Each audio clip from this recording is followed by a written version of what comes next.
बेटा am I audible, can you hear मी?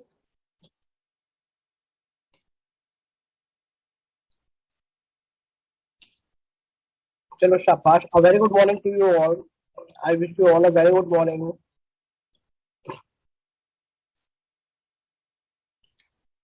सारे बच्चे आ गए? 79 80 बच्चों, होमवर्क कर लिया आप लोगों ने?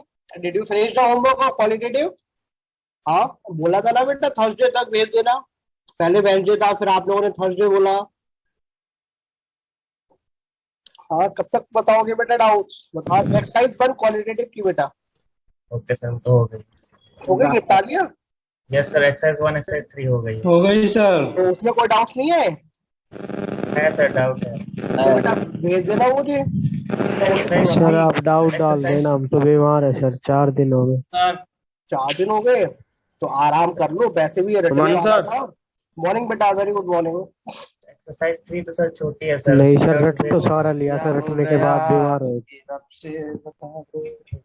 तो आप लोग कब तक डाउट्स भेजोगे ये बताओ, कल दे देंगे? सर ठीक है एक्सरसाइज कल। 3 के भेज दो सर। आप ऐसा करो, जिन्होंने आज कर लिया वो आज भेज दो, जिन्होंने आज नहीं करा है वो कल तक कर लो, लेकिन कल से ज्यादा डिले मत करना, क्योंकि मैं संडे को वीडियो सोल्यूशन करा दूंगा फिर। ठीक है? आपको कल लास्ट डे है, ठीक है? कल जितने आ जाएंगे शाम तक मैं उतने ही बना दूंगा, चाहे आप डाउट्स आज भेज दो चाहे कल भेज दो। मैं संडे को रिकॉर्डिंग करूंगा या सैटरडे की नाइट में। तो आप लोग चाहे अभी भेजना चाहो ग्रुप पे भेज देना, मैं उनको सेव करके रख लूंगा। ठीक है? चलो। ओके सर, हाँ बेटा। Let's start. हाँ, लेट्स स्टार्ट। चलो, बच्चों में काफी उत्साह दिख रहा है कि उनको लग रहा है कि हाँ सर नया चैप्टर स्टार्ट होने वाला है, अब ज्यादा मजा आएगा। फिर वही बात है, बच्चे मासूम है उनको अभी गहराई का अंदाजा नहीं है कि कितना बड़ा चैप्टर है। जैसे एक वो मीम आता है ना कि भैया ये दीवार टूटती क्यों नहीं।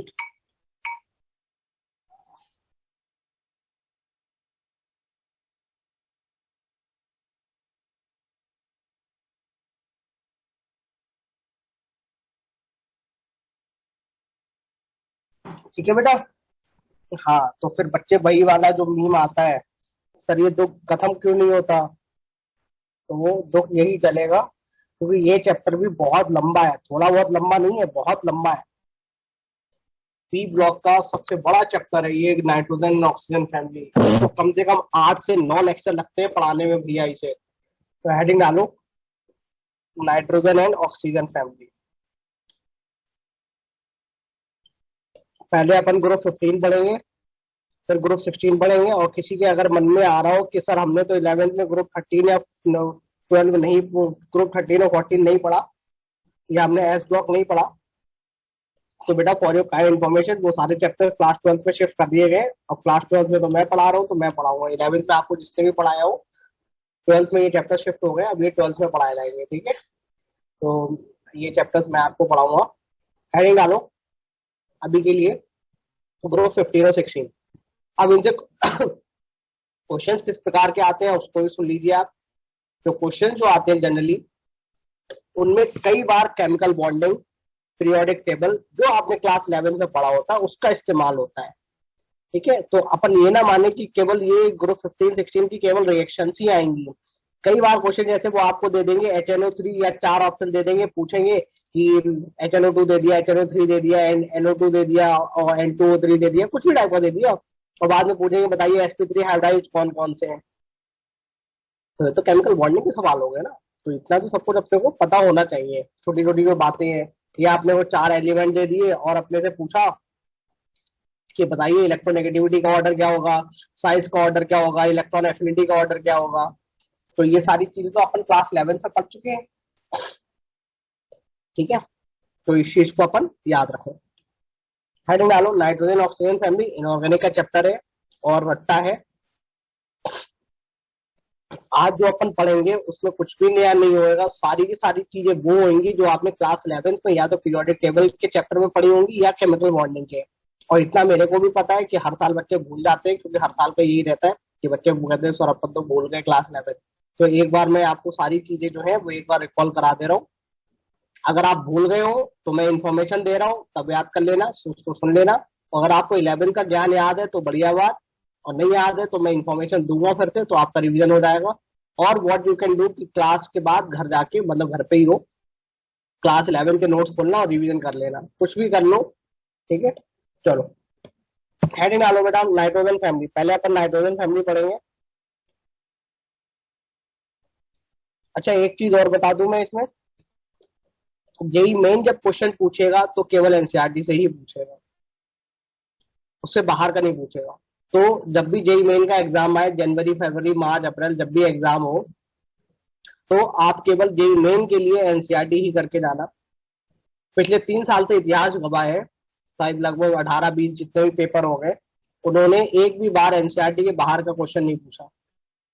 तो this thing you need to keep in your mind कि for the block chemistry, S block, P block, D block, F block, you need to do only NCERT. भले ही आपके 99% मार्क्स आते हो, भले ही आपके 10% मार्क्स आते हो, भले ही आपके 60% मार्क्स आते हो पेपर, आपको अगर जेई मेन के एग्जाम देने जा रहे हो, चुपचाप एनसीईआरटी पढ़ना, उसके ज्यादा नहीं। कि नहीं सर हम तो 90% लेके आते हैं, अरे भैया आप 100% लेके आते हो, उससे बाहर जब पूछेगा ही फ्री के एफर्ट्स मारने से क्या फायदा है।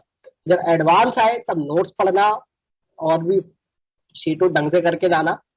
लेकिन हाँ, जब जेई मेन के लिए कर रहे हो, irrespective of whatever you are scoring in your exams, NCERT के अलावा कुछ मत पढ़ना, उसके अलावा कुछ नहीं पूछा जाएगा, ठीक है।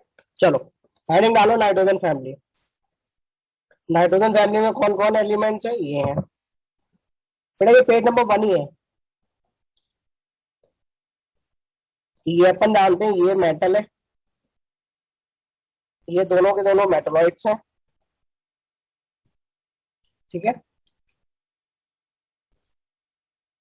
और ये दोनों नॉन मेटल्स हैं। आप ये भी जानते हैं, अपन जो ये स्टेट लिख रहे हैं, फिजिकल स्टेट, अरे भैया कोई पुराना ज्ञान नहीं चाहिए, केवल पीरियोडिक टेबल और केमिकल बॉन्डिंग आती होती, बस और कुछ नहीं।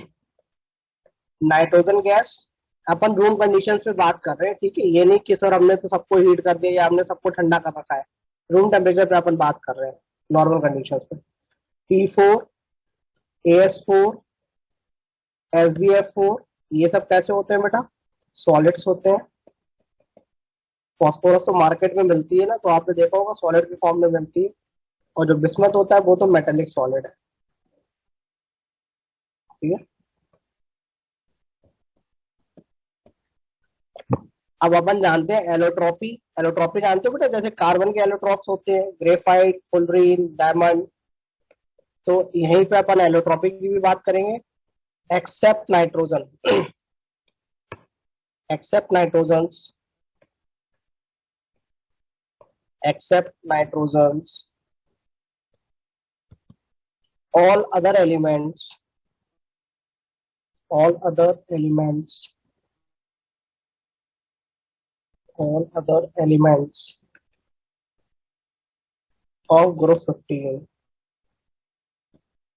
show allotropy, show allotropy। Nitrogen allotropy show नहीं करता, बाकी सब शो करते हैं, लिख लो बेटा इतना। हाँ बेटा ये पहला पेज है,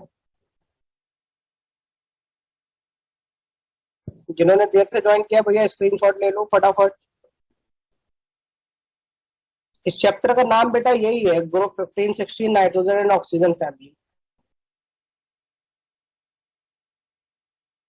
लिख लिया। अब देखो जो मैं क्वेश्चन करने जा रहा हूँ वो केमिकल बॉन्डिंग में आपने करा होगा, क्योंकि वो केमिकल बॉन्डिंग की शीट में भी क्वेश्चन है, ठीक है। तो आप उस चीज को देखें, N सिंगल बॉन्ड N और P सिंगल बॉन्ड P, याद करो ये केमिकल बॉन्डिंग की शीट में भी क्वेश्चन है। कौन बॉन्ड स्ट्रॉन्गर है, केमिकल बॉन्डिंग 2 की शीट पे है। बॉन्ड एनर्जी पूछा जाए या बॉन्ड स्ट्रेंथ पूछा जाए, बात एक ही होती है।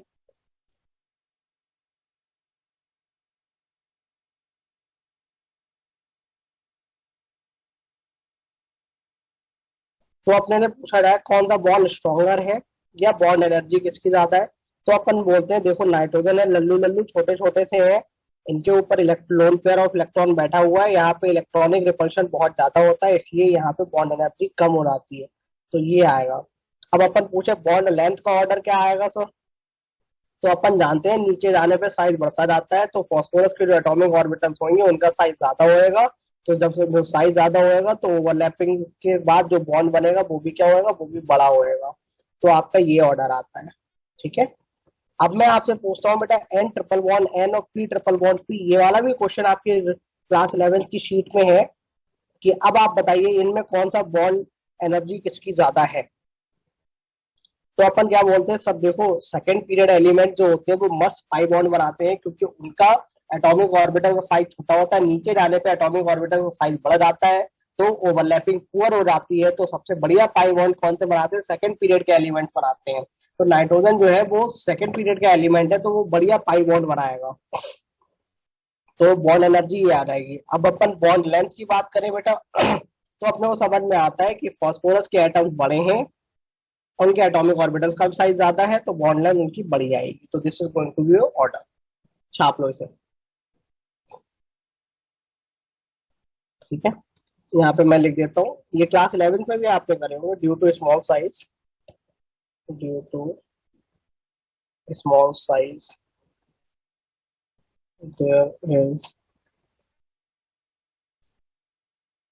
there is high LP repulsion. LP क्या होता है, लोन पेयर रिपल्शन।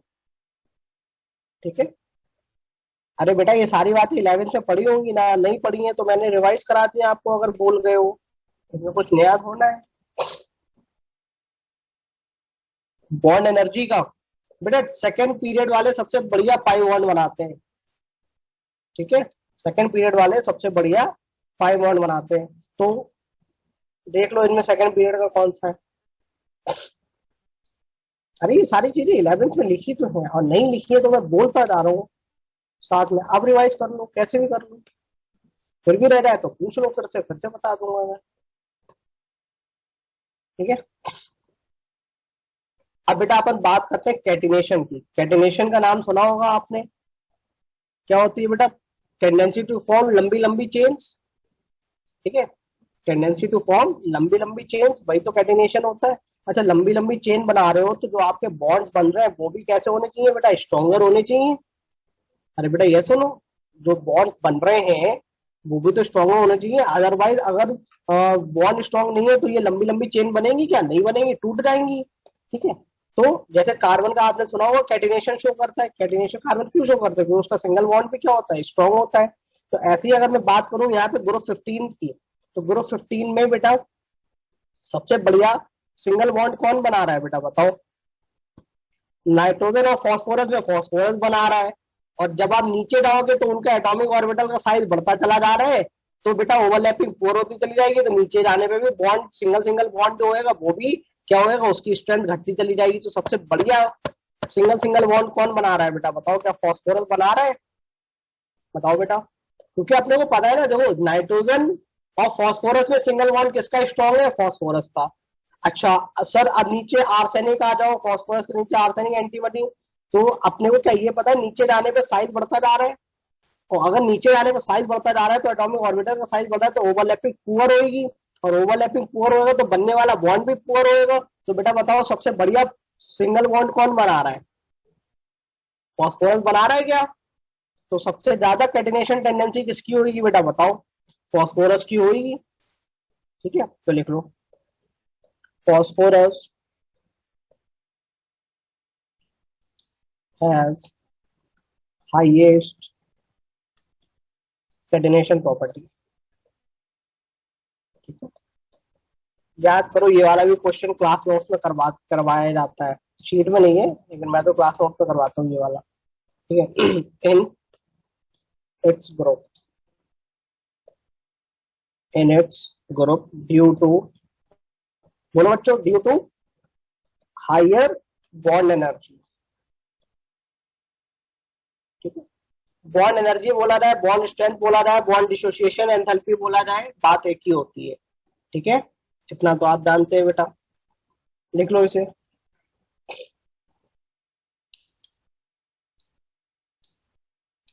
हो गया बच्चों?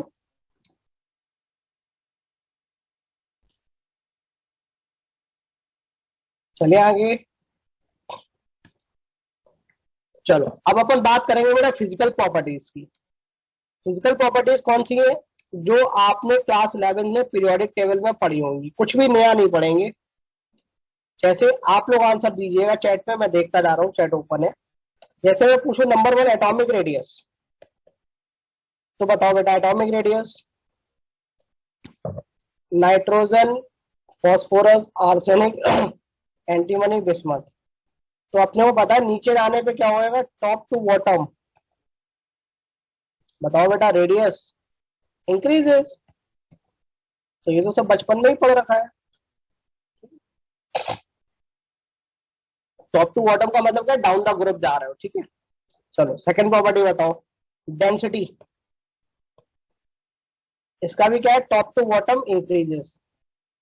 Top to bottom increases. अगर किसी के मन में आ रहा हो सर नीचे जाने पे रेडियस बढ़ रहा है तो वॉल्यूम भी बढ़ रही है, तो बेटा नीचे जाने पे मास भी बढ़ता जा रहा है ना, तो मास वाला फैक्टर डोमिनेट कर जाता है, तो इसलिए डेंसिटी किसकी ज्यादा होती है, टॉप टू बॉटम जाने पे डेंसिटी कम हो जाती है, ऊपर वालों की डेंसिटी ज्यादा होती है।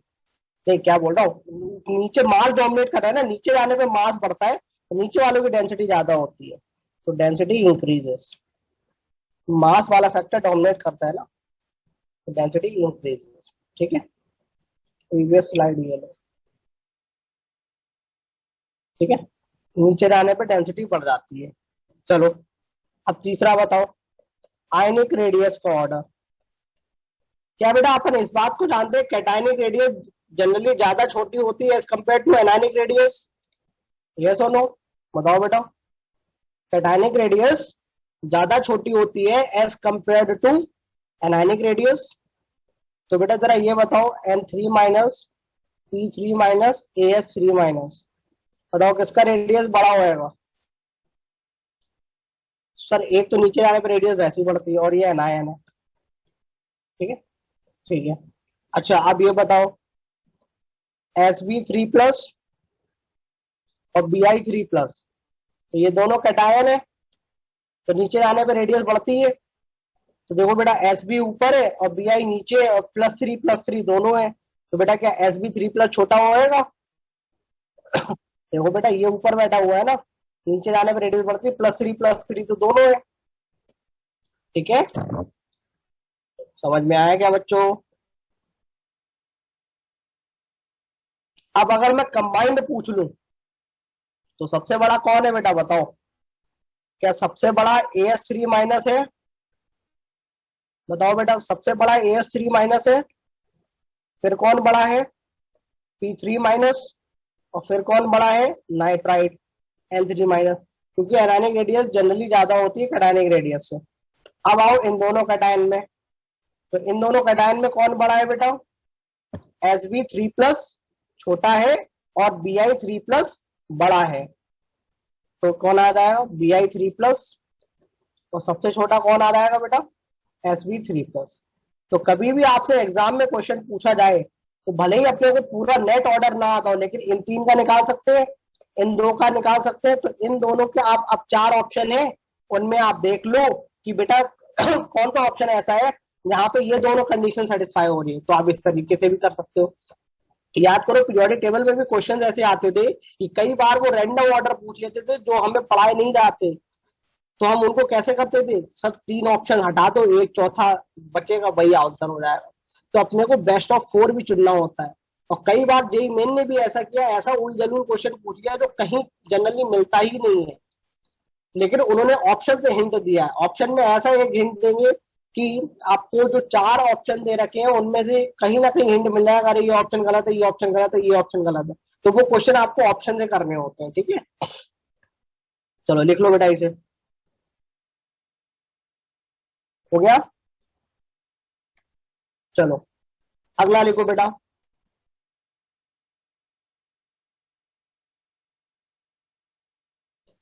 बेटा अगर आपकी तबीयत सही नहीं है तो आराम करो ना अभी, ऐसे आप करोगे तो आपकी तबीयत और खराब हो जाएगी, फिर और लंबी छुट्टी मारनी पड़ेगी।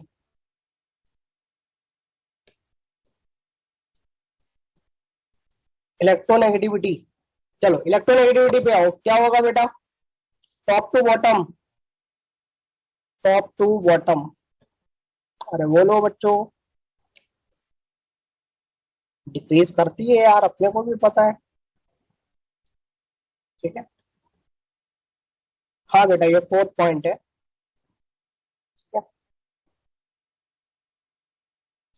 Electronegativity decreases.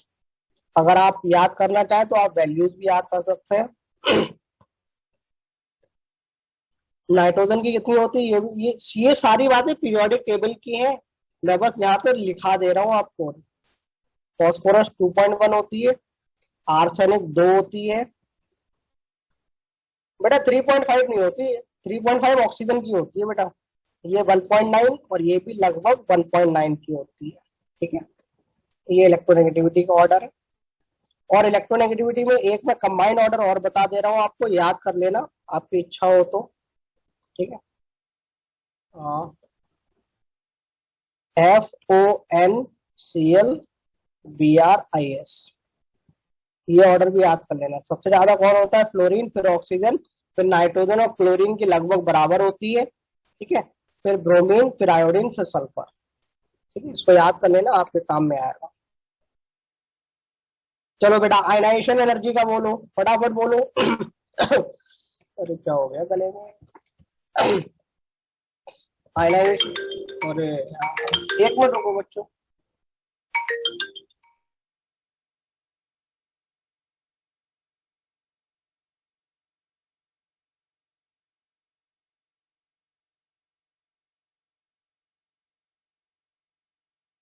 बेटा I am just coming in a minute, एक मिनट रुक जाओ बस, ठीक है?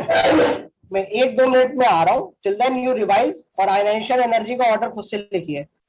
मैं बस 1 से 2 मिनट में आ रहा हूँ, इससे ज्यादा वक्त नहीं लगेगा।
चलो बेटा स्टार्ट करें।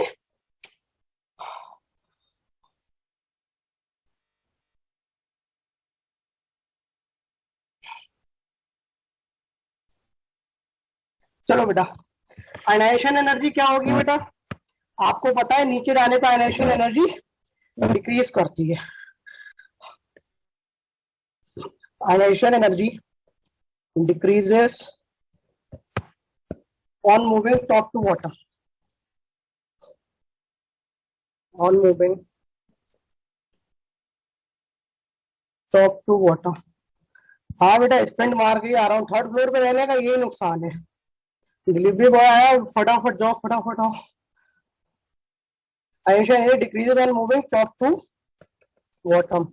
एक फायदा भी है, टेरेस ऊपर ही है ना, तो ठंडी हवा भी खूब आती है, रात को मजा आता है।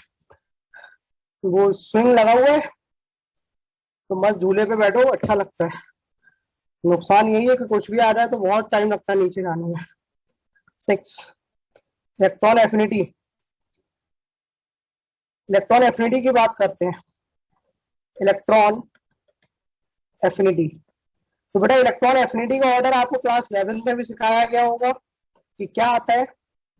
नाइट्रोजन सबसे नीचे आ जाता है, ये बात आपको पता होगा। नाइट्रोजन सबसे नीचे आ जाता है इलेक्ट्रॉन एफिनिटी में, ठीक है, इस चीज को अपन याद रखें।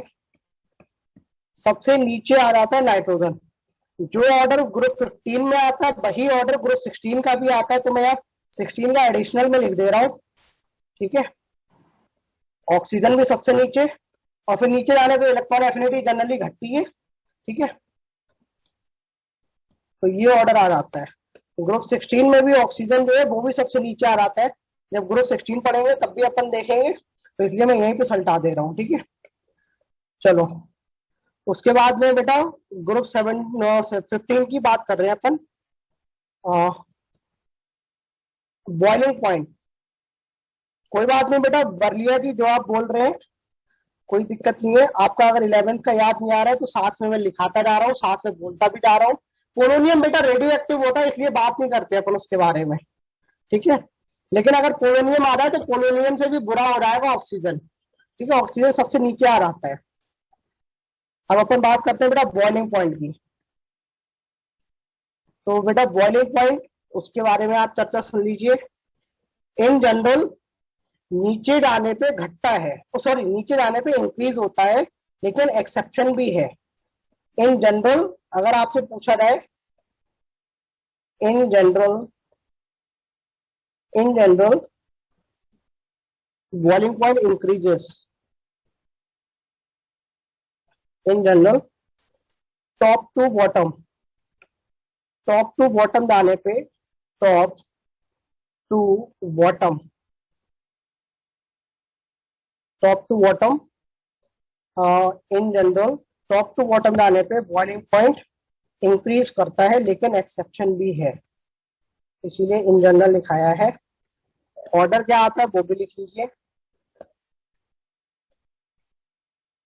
फिर अपने को क्या लगता है, यहाँ पे एक्सेप्शन आ जाता है, यहाँ पे, ठीक है। सबसे नीचे कौन होना चाहिए था, बिस्मथ, तो बिस्मथ का सबसे ज्यादा होना चाहिए था, लेकिन सबसे ज्यादा एंटीमनी का होता है, तो यहाँ पे बेटा एक्सेप्शन आ जाता है, तो इस चीज को अपन ध्यान रखेंगे, ठीक है। चलो लिख लो बेटा। मेल्टिंग पॉइंट के भी नखरे हैं खूब सारे, ठीक है, उसको देखो बेटा। अच्छा ये तो पता ही होगा, बॉइलिंग पॉइंट जो होता है that is defined with respect to liquid, क्योंकि लिक्विड ही बॉइल करते हैं, सॉलिड तो बॉइल करेंगे नहीं बेटा, ठीक है। चलो लिख लो, अगली आइटम डालो मेल्टिंग पॉइंट। कौन सा नंबर है ये, 7th के बाद 8th आएगा। हाँ बेटा सही तो लिखा है, top to bottom boiling point, अच्छा इंक्रीजेस नहीं लिखा आगे, top to bottom boiling point increases, top to bottom boiling point increases, ठीक है, लिख लो।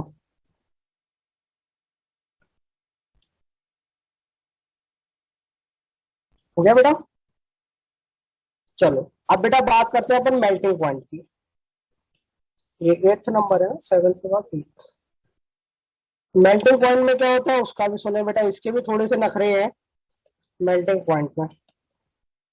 नाइट्रोजन, फॉस्फोरस, और फिर अगर अपन आर्सेनिक में देखें, नाइट्रोजन, फॉस्फोरस और आर्सेनिक, अगर अपन इनमें देखें तो इनमें बॉइलिंग पॉइंट इंक्रीज होता है, नीचे जाने पे इंक्रीज हो रहा है, ठीक है। सॉरी, मेल्टिंग पॉइंट की बात कर रहे हैं, my bad, I am taking my words back. Melting point नीचे जाने पे इंक्रीज हो रहा है, लेकिन जब आप एंटीमनी और बिस्मथ का देखेंगे तो इनमें नीचे जाने पे डिक्रीज हो रहा है मेल्टिंग पॉइंट, ठीक है। तो जो नेट ऑर्डर आएगा वो आपका आता है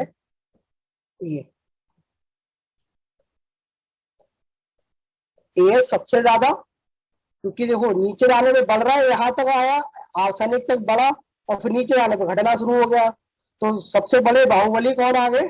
आर्सेनिक आ गए, ठीक है। और फिर नीचे जाने पे घट रहा है, फिर एंटीमनी, फिर बिस्मथ और नाइट्रोजन और फास्फोरस। ये आपका कंबाइंड ऑर्डर है, ठीक है। तो इस चीज को ध्यान रखें, लिख लो बेटा इसे। ये थी छोटी छोटी फिजिकल प्रॉपर्टीज। अब अपन बात करेंगे केमिकल प्रॉपर्टीज के बारे में। देखो बेटा, फिजिकल प्रॉपर्टीज में मैं आपको एक बार याद दिला दूं। देखो, अपन ने जितना पढ़ा है मैं आपको एक बार रिकॉल करा देता हूँ। As you can see over here कि बेटा नाइट्रोजन फैमिली में जो अपन ने पहला पेज लिखा, ये तो सबको आसानी से पता ही रहता है, कुछ भी नया नहीं है। आपको एलोट्रॉप भी पता चल गया, नाइट्रोजन के अलावा सब शो करते हैं।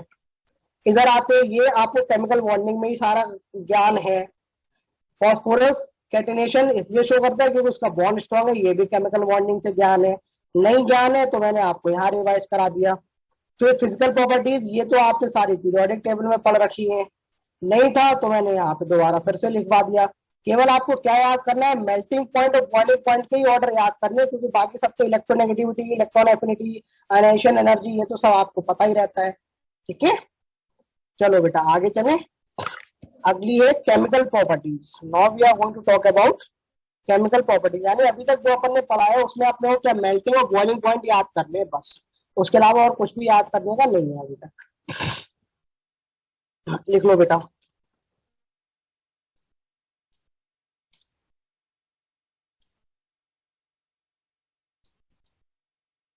Chemical properties. अब केमिकल प्रॉपर्टीज में देखें, सबसे पहले ऑक्सीडेशन स्टेट की बात करेंगे, ओएस। ओएस का मतलब क्या है बेटा? Oxidation state. So second slide ये है बेटा, हो गया। अब बेटा अपन बात करते हैं ऑक्सीडेशन स्टेट के बारे में। तो बेटा आपको पता है ग्रुप 15 की मैक्सिमम ओएस कितनी होती है बेटा, बताइए। +5। मिनिमम कितनी होती है बेटा? -3, ठीक है। नाइट्रोजन की most stable oxide oxidation state कौन सी है? Nitrogen most stable OS. ये भी सब आपने पीरियोडिक टेबल में पढ़ी होंगी। कौन सी होती है बेटा? 0 होती है, शाबाश। थर्ड स्लाइड में नाइट्रोजन के नीचे क्लोरीन लिखा है बेटा। थर्ड स्लाइड ये है, नाइट्रोजन के नीचे, क्योंकि नाइट्रोजन और क्लोरीन की लगभग बराबर होती है, लेकिन वैसे नाइट्रोजन की ज्यादा होती है, लेकिन अधिकतर किताबों में ये लिखा रहता है कि दोनों के बराबर हैं, ठीक है। तो इस चीज को ध्यान रखें, इसीलिए उनको साथ में लिख देते हैं, ठीक है। नाइट्रोजन की मोस्ट स्टेबल ओएस कौन सी है? 0 है। अच्छा, अब अपन इस बात को भी जानते हैं, नाइट्रोजन ऑलमोस्ट सारे के सारे ऑक्सीडेशन स्टेट शो कर देता है, मतलब फ्रैक्शन वाले नहीं, मैं इंटीजर की बात कर रहा हूँ, जो जो पॉसिबल है। देखो बेटा, अमोनिया में -3 में है, N2H4 में -2 में है, N2H2 में -1 में है, N2 में 0 है, N2O में +1 में है, NO में +2 में है, N2O3 में +3 में है, NO2 में +4 में है। NO2 लिखो या N2O4 लिखो, इतना तो आप समझदार हो, बात एक ही है, ठीक है। उसका डायमर ही तो है N2O4, NO2 का। और आप ले लो N2O5, तो देखो ये +5 में आ गया, ठीक है। तो नाइट्रोजन बहुत टाइप के ऑक्सीडेशन स्टेट शो कर देती है, ठीक है। लिख लो बेटा,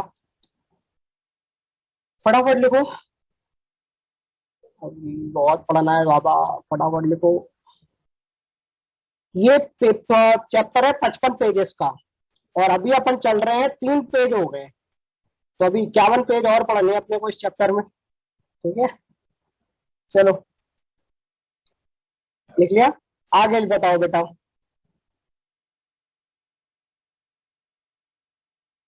अच्छा, कॉमन ओएस कौन सी है? कॉमन भी मैं लिख दे रहा हूँ। कॉमन ओएस कौन सी है बेटा?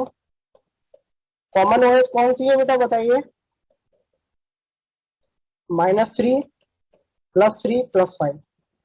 कॉमन ओएस का मतलब होता है जनरली जो शो करती है, ये नहीं कि केवल यही शो करेंगी। कॉमन का मतलब ये नहीं होता है कि केवल यही शो करेंगी। इतनी तो अंग्रेजी आती होगी बेटा, ठीक है। यश वार्ष्णेय जी पूछ रहे हैं सर चैप्टर डिफिकल्टी लेवल कैसा है? बेटा इनऑर्गेनिक में डिफिकल्टी लेवल होता ही नहीं, रटते रहो बस, ठीक है। चलो अब बेटा बताओ, stability of -3 OS, stability of -3 OS बताओ बेटा। नीचे जाने पे घटेगी, decreases on moving top to bottom. क्यों? नीचे जाने में मेटेलिक करेक्टर बढ़ रहा है, टॉप टू बॉटम नीचे जाने पे मेटेलिक करेक्टर बढ़ रहा है ना बेटा, ठीक है। तो -3 की ओएस की स्टेबिलिटी भी क्या होगी? घटेगी। या अपन बोले नॉन मेटेलिक करेक्टर डिक्रीजेस, या अपन बोले मेटेलिक करेक्टर इंक्रीजेस, बात तो वही है। मैं बोलूं नॉन मेटेलिक करेक्टर डिक्रीजेस, या मैं बोलूं metallic character increases, non metallic character decreases, ठीक है। अगला लिखो बेटा, अपन बात करें स्टेबिलिटी ऑफ +3 OS। चलो बताओ बेटा, स्टेबिलिटी ऑफ +3 OS। अरे ये भी पढ़ा होगा ना आपने, इनर्ट पेयर इफेक्ट। ये भी क्या होगा? डिक्रीजेस, नहीं नीचे जाने पे इंक्रीज, +3 है ना, +3 की इंक्रीज होती है, +5 की डिक्रीज होती है because of inert pair effect. क्योंकि बेटा इनर्ट पेयर इफेक्ट में क्या होता है, नीचे वालों की लोअर ऑक्सीडेशन स्टेट की स्टेबिलिटी बढ़ जाती है, तो स्टेबिलिटी ऑफ +3 OS नीचे जाने पे क्या होगी? इंक्रीजेस। याद करो बेटा, इनर्ट पेयर इफेक्ट याद आया? Increases on moving. और नहीं याद आया तो साथ में मैं बोलता जा रहा हूँ, ठीक है, कोई तकलीफ वाली बात नहीं है। Increases on moving top to bottom. क्यों? अरे भैया इनर्ट पेयर इफेक्ट।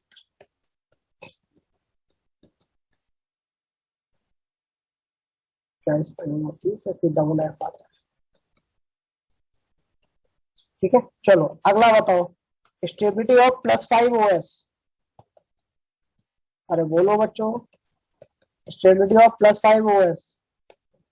तो सर वो तो डिक्रीज करेगी। क्यों? अरे sir inert pair effect, decreases on moving top to bottom. क्यों? Inert pair effect, inert pair. छाप लो बेटा इसे।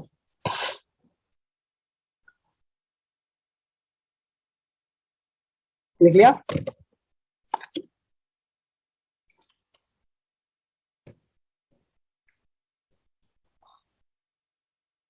चलो बेटा अगला पॉइंट चांद तारे लगा लो क्योंकि बहुत इंपॉर्टेंट है अगला point.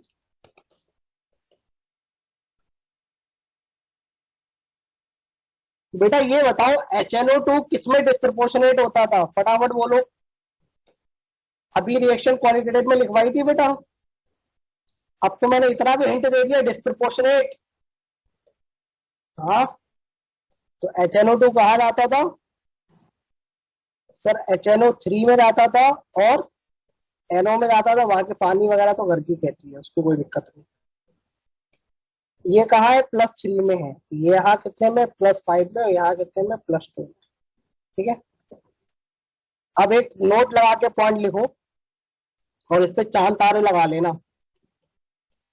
In case of nitrogen, in case of nitrogen, OS from +1 to +4, OS from +1 to +4, disproportionation occurs, disproportionation, disproportionation occurs in acidic medium, in acidic medium। अगर आपका मीडियम एसिडिक है और नाइट्रोजन +1 से लेके +4 में बैठी हुई है तो पक्का डिस्प्रोपोर्शनेट करेगी, उसको रोकने वाला कोई नहीं है। तो देखो बेटा +3 में है, it will definitely disproportionate to +5 और +2 में जा रहा है, ठीक है। लेकिन कैसा है? एसिडिक मीडियम, तो ये तो खुद ही साक्षात एसिड है। अच्छा Na NO2 का क्या होगा बेटा बताओ। यहाँ पे भी देखो नाइट्रोजन +3 में, बताओ बेटा क्या मिलेगा, कुछ नहीं मिलेगा। क्यों?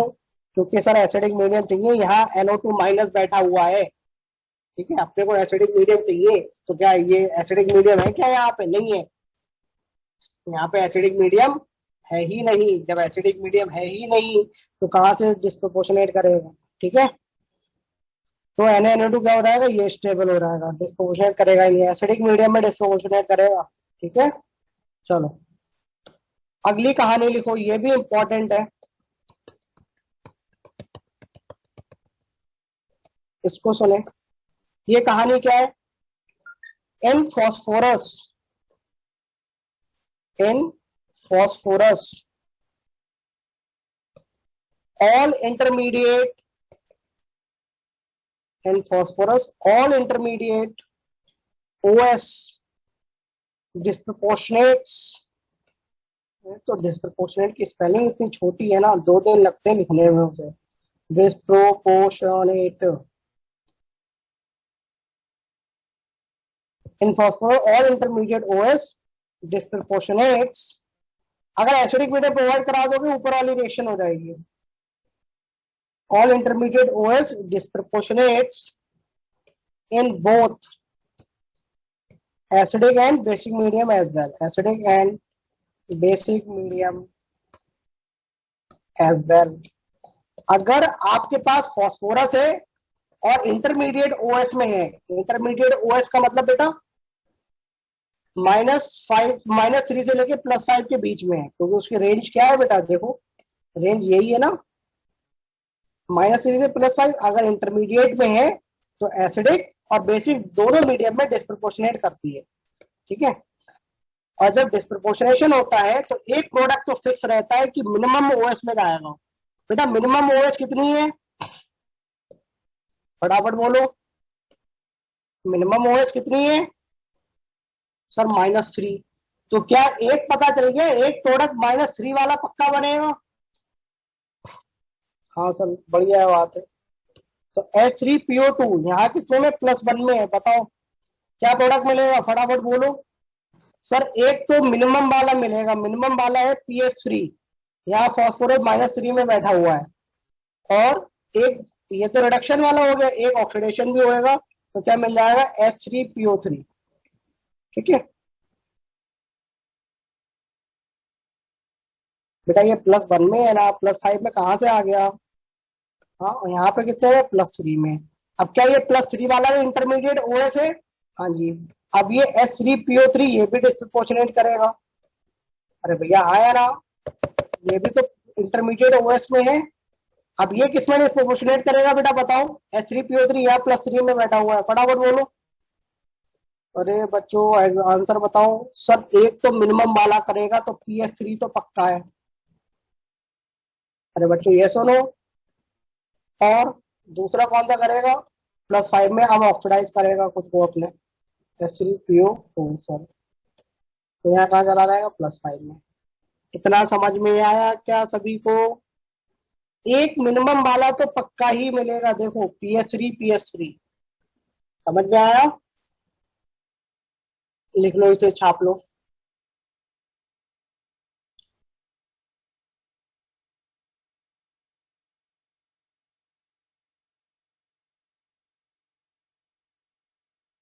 अरे बेटा लास्ट वाला H3PO3 वो भी डिस्प्रोपोर्शनेट कर जाएगा, और जब डिस्प्रोपोर्शनेट करेगा, क्योंकि +3 में बैठा है ना, +3 वाला का है इंटरमीडिएट OS में है नहीं है, तो +3 वाला भी डिस्प्रोपोर्शनेट करेगा, कहाँ जाएगा, एक तो मिनिमम में जाएगा। मिनिमम वाला कौन सा है, -3। -3 में कौन है, PH3 फॉस्फीन में, फॉस्फोरस -3 में है नहीं है। ठीक है, मिनिमम में तो पक्का ही जाएगा, डिस्प्रोपोर्शनेशन होएगा तो मिनिमम में जाएगा ही जाएगा। ठीक है, और एक उसके आगे वाला बना दो। अरे भैया हो गया, चलो अगली हेडिंग डालो, reaction with hydrogen, reaction with hydrogen, hydrogen के साथ क्या रिएक्शन होगी, ठीक है, उसको देखो बेटा। तो अपने को पता है ये किस टाइप की हाइड्राइड्स बनाएंगे, EH3, जैसे NH3 हो गया। अरे बेटा H3PO4 में फॉस्फोरस +5 में ही तो है ना बेटा, कैसी बातें कर रहे हो। H3PO4 में फॉस्फोरस, अरे तुम नालायक हो एक नंबर के।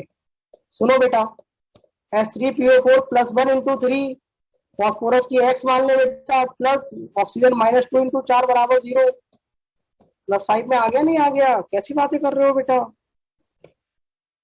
ठीक है। चलो, EH3 टाइप का क्या मतलब होता है, NH3, PH3, फिर ASH3, SbH3, BiH3, इस टाइप की बात कर रहे हैं अपन, ठीक है। अच्छा, जरा ये बताओ, फॉस्फीन पॉइजनस होती है क्या, बताओ बेटा, फॉस्फीन पॉइजनस होती है क्या, बिल्कुल। याद करो, हिटलर ये तो सुनाता था ज्यूस को कंसंट्रेशन कैंप में ले जाके, कहता था सुनो, तो बेचारे उनकी डेथ हो जाती। तो अगर आप इधर से इधर जा रहे हैं, poisonous nature increases, poisonous nature increases, poisonous nature ammonia से BiH3 तक जा रहे हैं तो पॉइजनस नेचर बढ़ता चला जाता है, ठीक है। अच्छा, और ये सारी गैसेस कैसी हैं, फाउल स्मेलिंग है, ठीक है, pungent foul smelling, pungent foul smelling gases, foul smelling gases. अपन जब भी बात करते हैं तो नॉर्मल कंडीशंस की बात करते हैं, ठीक है, पंजेंट फाउल स्मेलिंग गैसेस। फटाफट लिखो इसे। अब अपन बात, चलो अगले पेज से बात करेंगे, फटाफट लिखो। हाँ, वो गैस चैम्बर में जाके सुना देता था।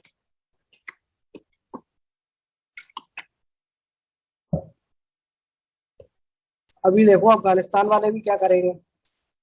EH3 का मतलब होता है बेटा एलिमेंट होएगा और हाइड्राइड 3 की फॉर्म में, H3 की फॉर्म में बनेगा, जैसे NH3, PH3।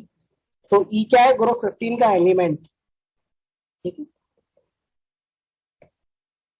चलो अगले पेज पे चले।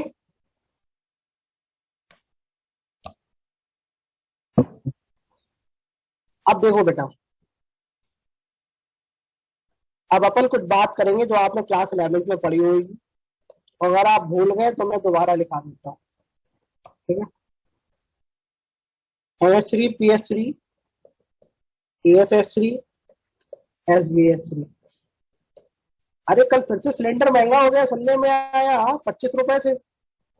मेरे को एक बात समझ में नहीं आती, पिछले 6 महीने में गैस वो महंगी हो गई, सब्जियां वो महंगी हो गई, रिफाइंड ऑयल वो महंगा हो गया, सरसों का ऑयल वो भी महंगा हो गया, मस्टर्ड ऑयल, पेट्रोल वो महंगा हो गया, डीजल वो महंगा हो गया, और मैथ वाले ने पैसे उतने ही रखे और खाने की क्वालिटी भी डाउन नहीं करी। या तो वो पहले बहुत कमाता था, या उसका दिल बढ़िया है कि वो पैसे नहीं बढ़ा रहा है। हाँ, या तो पहले उसने रेट बहुत ज्यादा कर रखे होंगे, या बेचारा सोच रहा होगा क्या ही रेट बढ़ाओ अभी। हाँ, चलो अब अपन बात करते हैं इनके बॉन्ड एंगल की। चलो बेटा, बॉन्ड एंगल का ऑर्डर, यहाँ नहीं लिखेंगे, इधर लिखेंगे। बॉन्ड एंगल का ऑर्डर बताइए।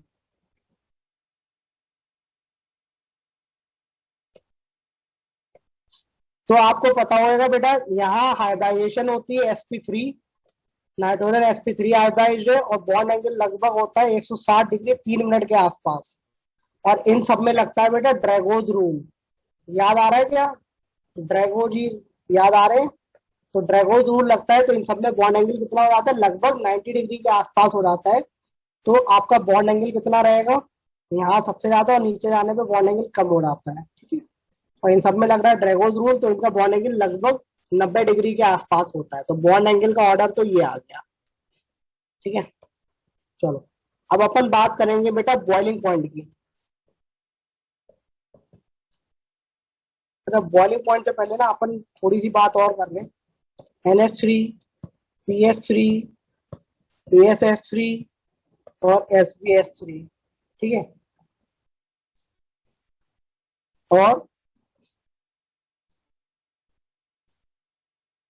उसके बाद में अपन यहाँ पे लगा रहे हैं बॉन्ड लेंथ का ऑर्डर। तो बेटा बॉन्ड लेंथ का ऑर्डर बताइए। तो देखो आपको समझ में आ रहा होगा कि सर हाइड्रोजन तो सब में सेम है, हाइड्रोजन तो सब में सेम है। तो अगर हाइड्रोजन सब में सेम है तो अपने को समझ में आ रहा है नीचे जाने पे नाइट्रोजन फॉस्फोर आर्सेनिक और एंटीमनी, नीचे जाने पे इनके और एटॉमिक ऑर्बिटल का साइज बढ़ता जा रहा है, तो ओवरलैपिंग पुअर होती चली जाएगी। और क्योंकि साइज बढ़ता जा रहा है तो बॉन्ड लेंथ भी बढ़ता चला जाएगा। तो बॉन्ड लेंथ का ऑर्डर क्या आएगा, ये आएगा, ठीक है। और अगर अपन पूछे बॉन्ड एनर्जी का ऑर्डर क्या आएगा, तो आपको समझ में आता है नीचे जाने पे बॉन्ड बॉन्डिंग पुअर होती जा रही है क्योंकि ओवरलैपिंग ऑफ ऑर्बिटल्स पुअर होता जा रहा है। तो बेटा नाइट्रोजन का एटॉमिक ऑर्बिटल छोटा है, हाइड्रोजन तो सब में सेम है ना बेटा, तो हाइड्रोजन का जो वैलेंस ऑर्बिटल जो है वो तो सब में ही सेम है। तो जो ऑक्सीजन नाइट्रोजन के यूज हो रहे हैं फॉस्फोरस के, आर्सेनिक के और एंटीमनी के, तो बेटा आपने को समझ में आता है नीचे जाने पे एटॉमिक ऑर्बिटल का साइज बढ़ता चला जा रहा है, तो बॉन्डिंग पुअर होती चली जाएगी। इसलिए बॉन्ड एनर्जी किसकी ज्यादा आएगी, जिसका एटॉमिक ऑर्बिटल छोटा है वो किसका छोटा है, नाइट्रोजन वाले का। तो ये ऑर्डर आ जाएगा। क्या इतना समझ में आया बेटा, ठीक है। Is this thing clear? Deshmukh साहब बोल रहे हैं सर खाल ड्रोगो याद आ गया। बात तो सही है, ठीक है, लिख लिया बेटा इतना। चलो अब अपन आपको फिर से क्लास 11 की यादों में लेके चलते हैं। बेटा बॉन्ड एनर्जी पूछा जाए, बॉन्ड स्ट्रेंथ पूछा जाए, या आपसे बॉन्ड डिसोसिएशन एनर्जी पूछा जाए, बॉन्ड एंथैल्पी पूछा जाए, बॉन्ड डिसोसिएशन एंथैल्पी पूछा जाए, इन सबका मतलब मोर और लेस सेम होता है। 107, ये बेटा 3 मिनट लिखा है, आप तो याद रख लिया करो कि 107 के आसपास होता है, ठीक है। 103 डिग्री, 160 डिग्री 3 मिनट ऐसे होता है ये बॉन्ड एंगल, ठीक है। छाप लो इसे।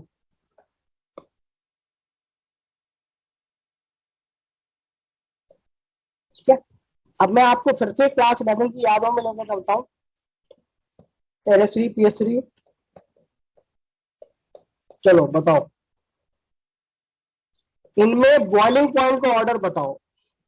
और किसी ने अगर ये बोला कि सर मेरे को याद नहीं है तो बहुत पीटूंगा, क्योंकि ये क्वेश्चन जेई मेन और जेई एडवांस 2-3 बार जेई मेन पूछ चुका है, 2-3 बार जेई एडवांस पूछ चुका है पिछले 40 साल में। तो ये क्वेश्चन 5-6 बार आ चुका है, ठीक है। तो सबसे ज्यादा किसका होगा, SbH3, फिर NH3, और फिर ASH3, और फिर PS3। ये है ग्रुप 15 का, याद करो शीट में सवाल भी है आपके। ये ग्रुप 15 का है, मैं 16 का भी साथ में लिख देता हूँ और 17 का भी लिख देता हूँ ताकि आप लोग याद कर लो। और जब ग्रुप 16-17 पढ़ाऊंगा तो वहां पे भी लिख दूंगा, ठीक है। तो H2O, फिर H2S, फिर H2SE, ये याद कर लेना बेटा, ठीक।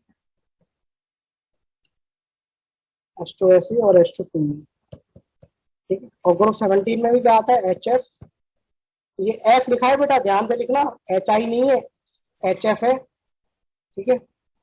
HF, फिर यहाँ HCl, HBr, और ये HI लिखा हुआ है, ठीक है, आयोडीन। ये ऑर्डर आता है, ये बेटा याद कर लो, बॉइलिंग पॉइंट के ऑर्डर है, दुनिया जहान के नहीं है, किसके, बॉइलिंग पॉइंट के ऑर्डर है, ये याद कर लो, कोई बड़ी बात नहीं, आपके एग्जाम में आ जाए। और नहीं आएगा रेजोनेंस के एग्जाम में तो पक्का ही आता है, ठीक है। चलो ये किसकी कहानी है, बॉइलिंग पॉइंट की कहानी है, ठीक है। अपन ये भी जानते हो बेटा, याद करो, आपको सोल्यूशन क्वालिटेटिव चैप्टर जब पढ़ा रहे थे तो आपको लिखाया था ammonia is soluble in water, याद आया क्या, याद करो, ammonia is soluble in water, याद करो, ये तो इसी साल का है। Is soluble in water because of, बोलो बच्चों, because of H bonding, because of H bonding, याद आया, ठीक है। चलो ये कहानी किसकी थी? बॉइलिंग पॉइंट की है। अब अपन इतना लिख लो बेटा। अच्छा ये बताओ, जिसका बॉइलिंग पॉइंट, अच्छा वोलेटिलिटी क्या होता है? वोलेटिलिटी में पढ़ाया था ना, tendency to go into vapour phase. अरे भैया यही तो है volatility, tendency to go into vapour phase. तो बेटा ये बताओ, जिसका बॉइलिंग पॉइंट कम है, क्या उसकी टेंडेंसी ज्यादा है वेपर फेज में जाने की? बताओ। अरे बच्चों बोलो, जिसकी बॉइलिंग पॉइंट कम है, यानी जरा सा हीट करोगे तुरंत कहाँ चला जाएगा? वेपर में चला जाएगा। ठीक है। ग्रुप 16 में क्या लिखा है सेकंड में? बेटा टेल्यूरियम लिखा है। ठीक है। तो जिसकी बॉइलिंग पॉइंट ज्यादा, उसकी वोलेटिलिटी कम, और जिसकी बॉइलिंग पॉइंट कम, उसकी वोलेटिलिटी ज्यादा। बताओ क्या सही बोला मैंने? हाँ, चलो शाबाश, तो लिख लो। वोलेटिलिटी का ऑर्डर क्या होगा? वोलेटिलिटी का ऑर्डर क्या होगा बेटा? तो सर जो बॉइलिंग पॉइंट का आया है उसका उल्टा कर दो।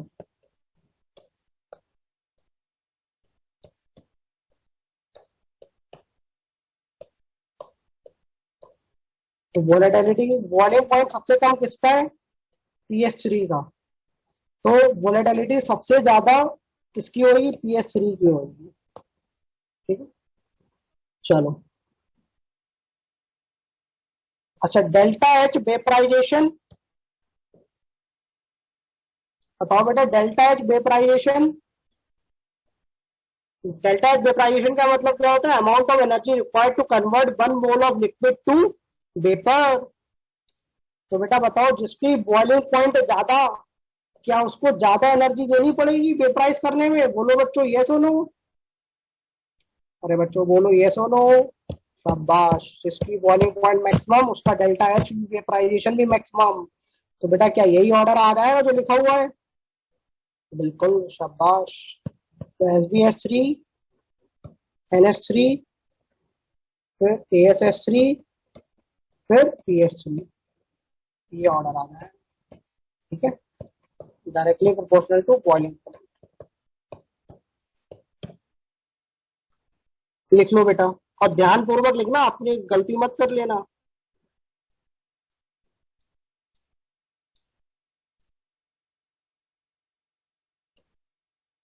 अच्छा इनका रीजन क्या है? समझ,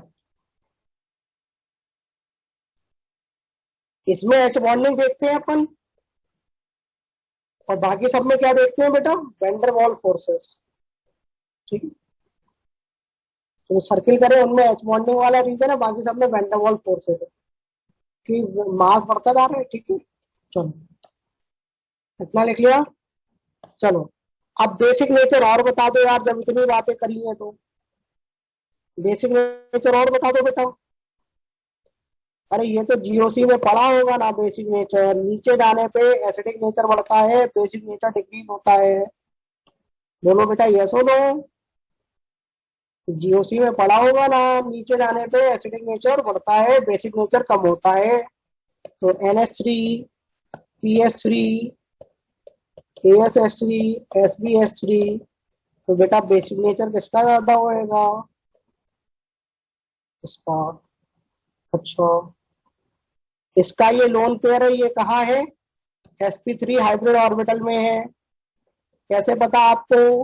मेरे को ऐसे पता है कि नाइट्रोजन देखो sp3 हाइब्रिडाइज्ड है।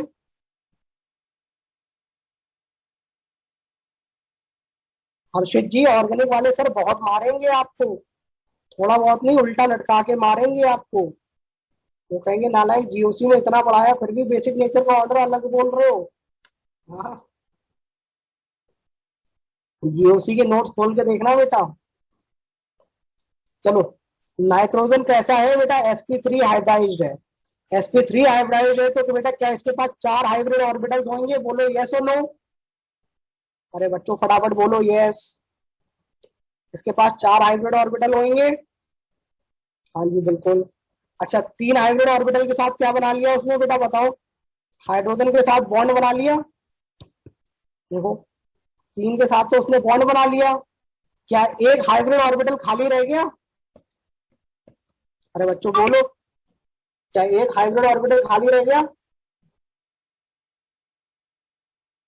हाँ सर, बात तो सही है, एक हाइब्रिड ऑर्बिटल खाली रह गया, तो उसमें कौन होएगा? Lone pair. ठीक है, तो आपका लोन पेयर का है sp3 हाइब्रिड ऑर्बिटल में। अच्छा, इनके लोन पेयर कहाँ है बेटा? इनमें तो लगता है ड्रैगो रूल, तो नो हाइब्रिडाइजेशन। जिनमें हाइब्रिडाइजेशन नहीं हो रही है, तो ये वाले लोन पेयर कहाँ होंगे बेटा बताओ? प्योर एस ऑर्बिटल में, एस ऑर्बिटल, क्योंकि पी ऑर्बिटल से तो हाइड्रोजन के साथ बॉन्ड बना लिया। ठीक है, चलो, इतना समझ में आया क्या? बढ़िया बात है। अरे भैया फटाफट लिखो, अभी और पढ़ाना है। क्या लिख लिया बच्चों?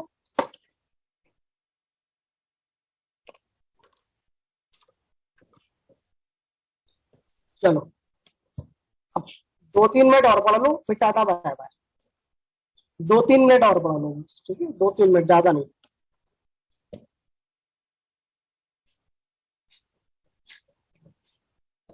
इसमें बेटा बताइए,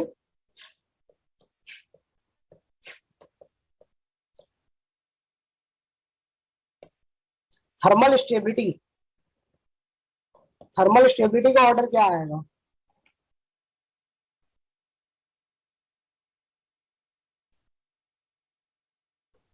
बताओ बेटा, थर्मल स्टेबिलिटी का ऑर्डर क्या आएगा?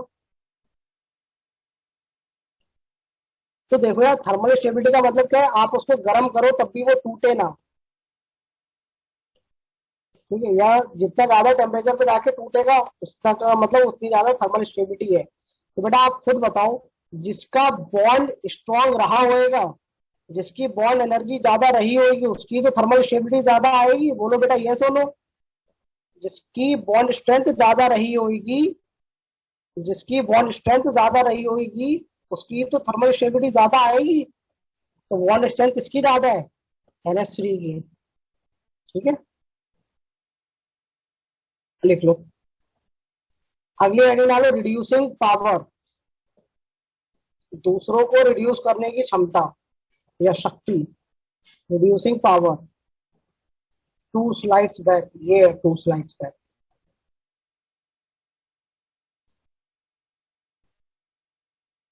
ये इससे पहले वाली स्लाइड है, और ये वाली स्लाइड है। अब बेटा रिड्यूसिंग पावर बताओ, यहाँ ये सब -3 में बैठे, नीचे आने पे -3 की स्टेबिलिटी घटती है, तो नीचे वाला बेचारा तड़प रहा होगा, सर कैसे भी मैं ऑक्सीडाइज हो जाऊं। तो जैसे ही इसको कोई दिखेगा कि मैं दूसरे को रिड्यूस कर सकता हूँ, खुद को ऑक्सीडाइज करूंगा, तो बेटा बताओ ऑक्सीडाइजिंग पावर, सॉरी, ये रिड्यूसिंग पावर किसकी ज्यादा है? दूसरों को रिड्यूस करने की क्षमता किसकी ज्यादा है? शक्ति किसकी ज्यादा है बेटा बताओ? SbS3 की, क्योंकि ये -3 में बैठा है ना, नीचे आने पे बेटा स्टेबिलिटी -3 की क्या हो जाती है? कम हो जाती है। अगर नीचे आने पे -3 की स्टेबिलिटी कम हो जाती है, तो बेटा जो एंटी मनी है SB, ये तड़प रहा होगा, अरे यार मेरे को -3 में भी डाल दिया, मेरे को अच्छा नहीं लग रहा, मेरे को ऑक्सीडाइज होना है। तो बेटा सबसे ज्यादा रिड्यूसिंग पावर किसकी होगी? SbS3 की होगी। ठीक है, तो मतलब नीचे वालों की होगी। तो ये आंसर आ रहा है। ठीक है, कल को BiS3 लिखा हो तो BiS3 सबसे ज्यादा कर देना। ठीक है, चलो इतना लिख लिया। रीजन क्या है? नीचे आने पे -3 की स्टेबिलिटी घटती है। अब 2-4 चीजें और लिख लो। ऑक्साइड्स का नेचर तो पता ही होता है, ये लिख लो, NO, N2O और CO। बेटा क्या याद आ रहा है? ये न्यूट्रल ऑक्साइड है, क्लास 11th में पढ़ाया गया होगा केमिकल बॉन्डिंग चैप्टर में। नहीं पढ़ाया गया तो मैं यहाँ लिखा दे रहा हूँ। ठीक है, जैसे एक OF2 भी होती है, पानी भी होता है, ये सब क्या न्यूट्रल ऑक्साइड्स है। ठीक है, बाकी जो नॉन मेटल्स की ऑक्साइड होती है प्राय एसिडिक ही होती है, एक्सेप्ट 2-4 जो न्यूट्रल है उनको छोड़ के। ठीक है, तो आप इनको तो एटलीस्ट याद ही रखें, CO, NO, N2O, ये कैसी है? न्यूट्रल ऑक्साइड्स है। बाकी एसिड्स की ऑक्साइड जो होती है सारी कैसी होती है? तो सॉरी, बाकी नॉन मेटल्स की जो ऑक्साइड्स होती है वो कैसी होती है?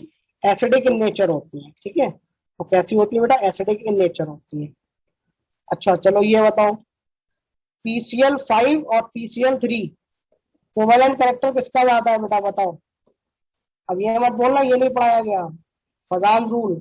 यहाँ फॉस्फोरस +5 में, यहाँ फॉस्फोरस +3 में, Cl- तो दोनों जगह सेम है, तो पोलराइजेशन किसमें ज्यादा है सर, PCl5 में, क्योंकि फॉस्फोरस यहाँ +5 में है।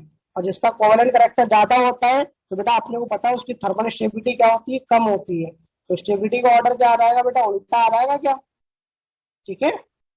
अरे पोलराइजेशन PCl5 में ज्यादा है ना, क्योंकि वहां फॉस्फोरस +5 में बैठा हुआ है। Cl- तो दोनों जगह सेम है एनायन, कैटायन चेंज हो रहा है, ठीक है। चलो अब लास्ट रिएक्शन और लिख लो, फिर अपन टाटा बाय बाय बोलते हैं।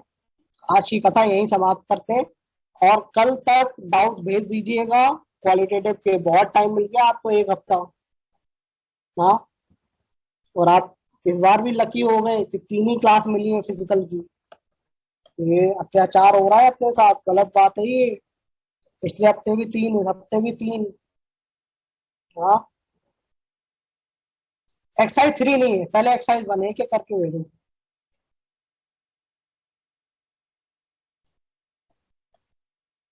चलो अब अपन बात करते हैं NCl3 की। अब अपन हाइड्रोलिसिस रिएक्शंस की बात करें, 1-2 हाइड्रोलिसिस की बात करेंगे, जब डिटेल में आएगा तब अपन बाद में बात करेंगे।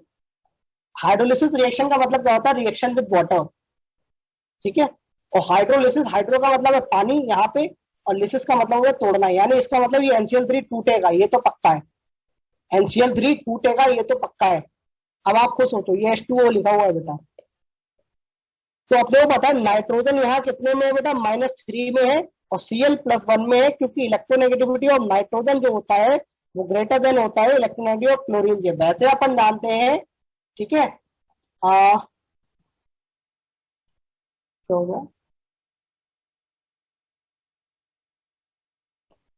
अपन क्या बोलते हैं, नाइट्रोजन जो होता है वो क्लोरीन के अप्रोक्सीमेटली इक्वल होता है इलेक्ट्रोनेगेटिविटी में, लेकिन इन जनरल नाइट्रोजन ज्यादा इलेक्ट्रोनेगेटिव होता है विद रिस्पेक्ट टू क्लोरीन। कैसे पता सर, NCl3 में नाइट्रोजन -3 में होता है, तो बेटा -3 में है, तो बेटा बताओ नाइट्रोजन -3 में पानी से क्या लेगा, H+। तो बेटा अगर पानी से H+ लेगा तो कितने लेगा, 3H+ उठाएगा, और क्या बन जाएगा बेटा, NH3 बना लेगा क्या। अरे बोलो बेटा फटाफट, यस और नो। अच्छा Cl+ है, पानी से क्या उठाएगा, OH- उठाएगा, तो क्या बन जाएगा बेटा बताओ, HOCl बन जाएगा क्या, हाइपोक्लोरस एसिड, हाइपोक्लोरस एसिड। अरे बच्चों बोलो, ठीक है। चलो अगली रिएक्शन आप बताओ इसी बात पे, PH3 + H2O। तो आपको पता है बेटा फॉस्फोरस -3 में है और हाइड्रोजन +1 में है, तो फॉस्फोरस क्या उठाएगा पानी से, H+, तो PH3 बन जाएगा। नहीं तो गलत बोल दिया क्या मैंने, कुछ तो गड़बड़ करी है, देखो। सॉरी PCl3 है ना, my bad my bad my bad, बेटा PCl3 है ये, PH3 नहीं है, PCl3 है +H2। तो यहाँ आपको पता है ये +3 में है और ये -1 में है, ठीक है, क्लोरीन। तो बेटा फॉस्फोरस +3 में है, तो पानी से क्या उठाएगा, 3OH- उठाएगा। बेटा देखो अगेन, अभी मैंने थोड़ी देर पहले भी बोला था, नाइट्रोजन और क्लोरीन की इलेक्ट्रोनेगेटिविटी लगभग बराबर होती है, लेकिन नाइट्रोजन की ज्यादा होती है विद रेस्पेक्ट टू क्लोरीन। ये चीज आप याद रखें, ठीक है। कैसे पता चला, NCl3 में नाइट्रोजन -3 में होता है, ठीक है। चलो आपकी क्या होएगा, Cl- H+ उठाएगा पानी से तो क्या बना देगा, HCl, और यहां से उठाएगा तो क्या बन जाएगा, POH का होल थ्राइस।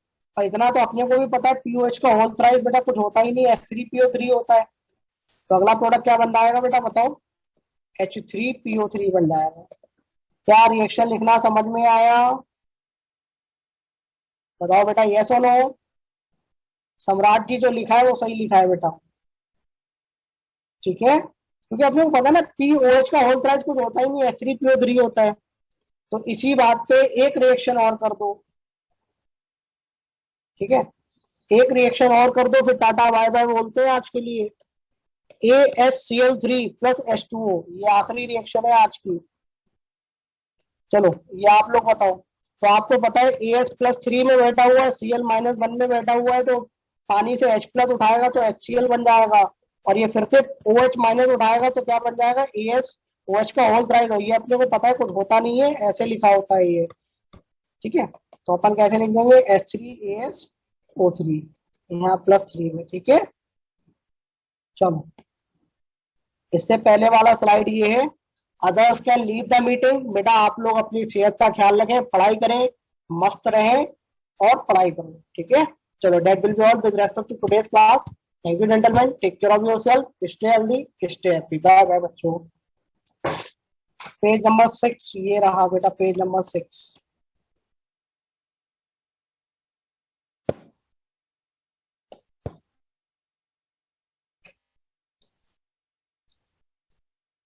हो गया। लास्ट पेज बेटा ये है, लास्ट पेज ये है बेटा, ठीक है। और कुछ बेटा, फोर्थ पेज ये है,